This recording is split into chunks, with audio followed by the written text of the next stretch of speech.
તો રાજકોટના કોઠારિયામાં ખાણમાં એક વૃદ્ધા પડી ગયા હતા। રણુજા મંદિર પાસે 40 ફૂટની ખાણમાંથી વૃદ્ધાનું રેસ્ક્યુ કરવામાં આવ્યું। લગભગ 4 કલાકની ભારે જહેમત બાદ વૃદ્ધાનું રેસ્ક્યુ કરાયું।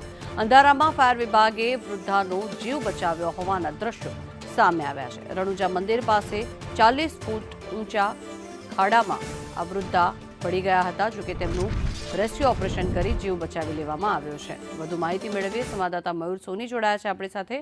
મયુર, આ વૃદ્ધા કેવી રીતે પડ્યા હતા અને હાલ શું સ્થિતિ છે, તેમને બચાવી લેવાયા છે? રાજકોટના કોઠારિયા પાસે રણુજા મંદિર નજીક 40 ફૂટ ઊંડો ખાડો હતો ને ત્યાં અચાનક જ આ વૃદ્ધા પડી ગયા હતા।